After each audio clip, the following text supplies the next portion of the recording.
What is up, everybody? It's your boy Doody back again with another video, and this time we're taking a look at our boy DSP's daily rap video after a day of DragonAge and I believe Call of Duty Warzone. That's right. And our boy Phil is feeling himself ever since Adam sent Phil his Dear John letter and abandoned the farm. Our boy Phil was worried and nervous that the Dent Streak would be over, but of course a couple of dents stepped up and managed to get Phil over the finish line yesterday. That's right, big ups to DarksydePimp. He's been gone for a while, and I guess he heard the whale call and came back yesterday and dropped I think a 20 spot on our boy Phil. That's right, 20 subs. So I guess he managed to sell another kidney, and he's back again funding the Dent Streak. So let's see what Phil had to say on the daily rap. Good evening, everyone. Phil here, and welcome to the Daily Wrap for what was Monday, the 18th of 2024. Monday, the 18th of November, 2024. As you can tell, my adrenaline is pumping. I just got off a session, my first ever session of Black Ops 6 Warzone, which was quite fun, actually. It was very silly fun tonight, actually. So let's talk how today went. First of all, some bad news, everyone. We talked about this last night, right? I said, listen, I had a feeling that today, because number one, I've noticed that there's a lot of big supporters who haven't been around recently. Notably, some of the guys on the kick side haven't been around, who've been supporting a lot. And last night, someone who'd been doing a lot of super chats over the last couple of months said they can't come by the streams anymore and wanted to let me know, and I really appreciated that.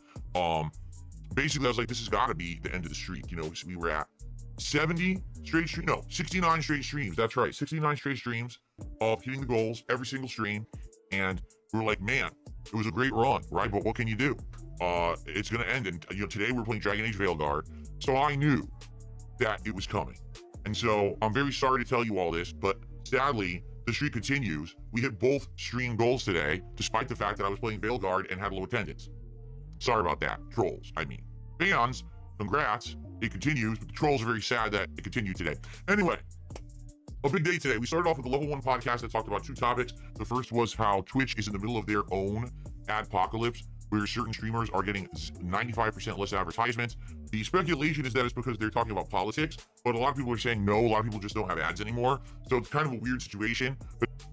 Okay, so yeah, so let's give a big shout out to DarksydePimp. That's right, DarksydePimp came back and did what he always does, and that's drop some serious cash on our boy Phil. The interesting thing, of course, is it just proves yet again what the detractors say. Our boy is only funded by a few whales, and if it isn't for those few whales, he's shit out of luck. Again, I think he hit, so yesterday in the first stream he hit $150 right on the mark. Didn't get anything else, and that was due in part to DarksydePimp dropping a lot of members, dropping a sub bomb. If it wasn't for that, he would have walked away with like 15 bucks in support. And then last night was the same exact thing. Another, I don't know, I think it was DarksydePimp again, came in, dropped I think 5 or 10 subs, and he managed to get 155 bucks. So yeah, I love when he comes on and tries to brag and seem like it's some type of achievement here when you have yet one person supporting the streams. There's nothing new here. Again, this just shows that Phil is back to where he was before the Kino Renaissance. One person supporting the stream, and if it isn't for that one person, he'd be fucked. He'd be fucked. He wouldn't get any support whatsoever, because if you take out that one person out of that stream, our boy Phil would have walked away with $20 or $30. I mean, he would have been eating ham sandwiches for the rest of the week. But of course, you know, you got those 1 or 2 whales that keep dropping serious cash on Phil. But just like all other whales, they eventually just move on. They die off, they go somewhere else, and then Phil's left scrambling and trying to find a new whale to support his lifestyle. And that's just a pattern with Phil, and he thinks he's going to break out of that pattern. It's never going to change, Phil. This is who you are. If you refuse to get a job, a real job, Phil, and you want to create content like you're doing, you're gonna have to deal with this. You're gonna have to deal with depending your livelihood depending on 1 or 2 people supporting you, and that's it. And again, yesterday just clearly showed that that was truthful, and that's why you were stressing out. I love how Phil tries to act like it's some type of big win that he hit the Dent Streak twice yesterday. No one gives a fuck, Phil. You're the only one talking about the Dent Streak. Again, Phil, when we go to sleep, we don't care about the Dent Streak. You're the one lying in bed playing WWE Champions, worried about who's gonna come out tomorrow to support your stream. Is Darkside, Pimp going to sell his mom's bras so that he'll have enough money to drop some subscriptions? Again, the detractors aren't fucking losing any sleep over this. You are, Phil. You're the one sitting there trying to figure out new ways to scam people out of their money. You're the one trying to think, how can I get these dents to open up their Velcro wallets? Not the detractors. So if you enjoy that lifestyle, have fun, Phil, because that's your normal, dude. That's your normal. Yeah, you had 2 months of big support where people were coming in and dropping major cash to try to stick it to the trolls and Review Tech USA. But Phil, those days are over, man. Those days are over. What we have now is what you see. If it isn't for OIC and his multiple socks or one of these Keno dents, you're shit out of luck, brother. And I'm loving every minute of it. Sitting there watching the stream, whether you get the goal, whether you hit the goal or not, is irrelevant. I just like watching you fucking squirm, sit there like the e-beggar you are, and just look so pathetic. Like, you can tell that you're getting heartburn sitting there worried whether someone's going to come in, whether one of your whales is going to come by and drop some money. And it's so fucking pathetic watching a grown 42-year-old man panhandle on the internet. Anyway, let's keep going. In addition to that, the big talk of today was that the Game Awards released all of their nominations for all of the games. And some games were big, glaring omissions. People thought certain games were going to be nominated for Game of the Year that were not. And then other games got nominated and people were like, why? So it was a pretty big split today. And the internet had a lot of chaos and a lot of arguing about this. And we covered all of that on the podcast, including going through all the nominations and all of that. I think what I will do is I'll probably clip at least the segment that goes through the Game of the Year nominations and make it a separate video for the channel for you to watch if you're interested, okay? So that was the podcast. Then we jumped into DragonAge VeilGout, and it was weird because I swear I thought we were doing a story mission, and then we ended up in this area that was like part of, I guess, the woods or something, and we just walked around and started fighting and started doing puzzles and got some upgrades for the characters, and there was like a side quest or two to do, so I did that.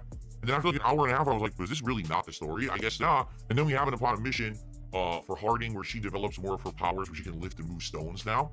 And then continuing on from there, we actually did do a major story mission for Nev where she teams up with the Shadow Dragons to stop this relic from giving magic powers to some rich kid or something like that. So we played 3 hours. We had a good progress. Overall, again, my feelings about DragonAge the VeilGout have not changed. It's not a bad game. It's just not a great game. It just kind of is an okay game. The plot's not that interesting. The gameplay elements are sound, and I'm actually unlocking new abilities and things that are pretty awesome. I think I get the best abilities when I hit level 20. Right now I'm like level 11 or 12. When I hit 20, I get like really good abilities for the mage. The graphics are great. Like, I think the actual strong point of DragonAge the VeilGout is the graphics. They're amazing on the PS5 Pro. What's funny is people have been telling me it actually is better on the Pro than it is on PC. The PC edition of this game actually has legitimate issues with performance and the like, while it doesn't have said issues on the PS5 Pro. Go figure, okay? So we had a great time. We hit the goal, continued on nicely. Thank you for that. Tonight on the late stream, it was the premiere of Warzone in Black Ops 6, and at first... yeah, I really don't have too much to say about VeilGout. It's boring, just like... I mean, the game's interesting. I played a little bit of it. I found it to be okay. I mean, it's not my cup of tea, but I can see why people enjoy it. But of course, Phil, he makes everything super fucking boring. You know, he just doesn't... I hate the way he plays games, especially RPGs. Like, he's just looking to hurry the fuck up and get over with it. And who really wants to watch a playthrough of someone just, playing it as a walking simulator and just trying to do task over task over task? It's just super boring. Anyway, let's see what he had to say about Call of Duty.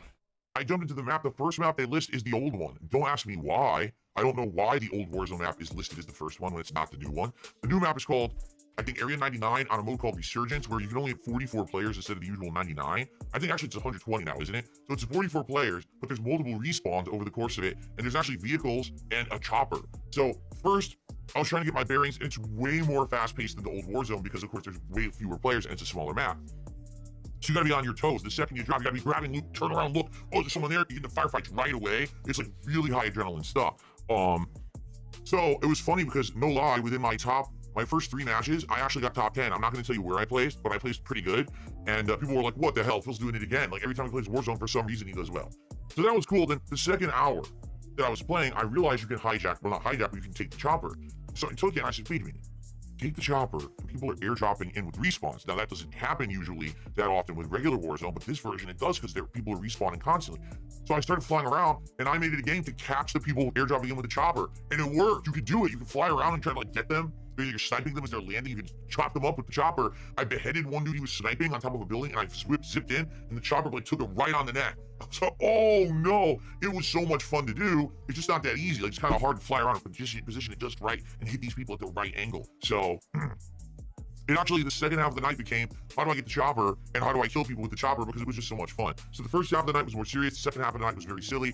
And again, we hit the goal. So thank you guys. Overall, today was a great day of gameplay. Good fun, good variety. I mean, you're talking the difference between a, RPG that's open world and basically a lot of talking and interaction with social aspect, while the other thing was just silly fun killing people, right? Tomorrow, Tuesday, the 19th, another different kind of day, because we're going to have a podcast talking about obviously everything I did today and any game news or whatever going on. Perhaps what we should do is concretely decide what we're doing on Thanksgiving for my one stream and what we're doing on Black Friday. I think we should do that. Like maybe tomorrow, that'll be the big discussion. What exactly are we doing? Let's lock it in so we know exactly what the schedule is. But the first stream tomorrow is the premiere of Microsoft Flight Simulator 2024, which I'm very excited for. I played the one three years ago, was it? That was on Xbox Series X. It was the 40th anniversary edition. It was very fun. It was a relaxing game where people would tell me places to fly. We would go there and we would fly over different coordinates and stuff and see different landmarks and different fun things. And it was very awesome. I never really learned how to fly the plane. It was more about just very basic controls that I could, see these landmarks. So that's what tomorrow's going to be about on the first stream. I think it's going to be great. This is the new edition. It's going to be on my gaming PC, so it's going to be like really great graphics, beautiful, I'm sure. I cannot wait. I think it's going to be like photorealistic fun with us chilling and talking about different places we're flying. It should be really awesome. Then the late stream tomorrow night is more Bloodborne on the PS5 Pro. Yeah, I can't wait for it. It's been great progress in Bloodborne. This run. All right, I think I let this go on way too long there, Phil. But I was just waiting for you to say something interesting, and then you failed, brother. You failed to pique my interest, Phil. Anyway, yeah, I mean, BegZone is super boring. Again, Phil manages to find fun games and make them boring. Like, who the hell wants to see someone fly around on a helicopter nonstop to kill people? I mean, that's almost as bad as just being a fucking camping somewhere and just sniping the whole fucking game, or sitting in a bathroom like you like to do, for 30 minutes until it's the last 5 or 10 people, and then dart out and act like you actually did something, which is what mostly Phil did. Yeah, I mean, to be honest, man, his gameplays have just been so fucking trash. The only thing I really watch the streams for is to watch him get heartburn, worried that the tips aren't gonna come in. And again, if you didn't watch it, I think a few people actually offered bounties, and I think he won and no one paid up, and he got super butthurt again, which is common. He doesn't even bring them up. He brings it up once early on during the unrecorded beg segment, and then he doesn't mention it again because he knows that people are trolling him, and it's great, and he can't do anything about it. Like he knows that if he starts banning people because they're not paying him, that's against terms of service. That's against terms of service both on Kick and YouTube, and he knows better than that. And he knows that he'll get reported out the ass by a whole bunch of fucking detractors. So yeah, other than that, there's nothing else really going on. Today's supposed to be Bloodborne and Flight Simulator. Ugh. Flight Simulator is a cool game, but you don't want to watch anyone play it unless the person's extremely interesting. Like if someone is a really good storyteller that's traveled and had experience, that would be a great thing. Like if someone who did a lot of traveling is playing that, and he can give us stories, like someone says, hey, why don't you go to China?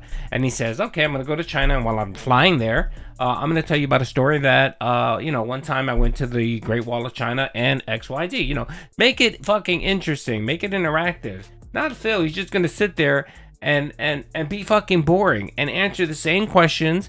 People will keep trolling him. People will keep asking him detractor questions. He'll get frustrated. He'll get pissed the fuck off. He'll tell people to go fuck off. And yeah, that's that will be the Microsoft simulator, flight simulator playthrough. Oh god. Anyway, that's it, folks. I'm cutting out. Hope you guys enjoyed the video. Peace out.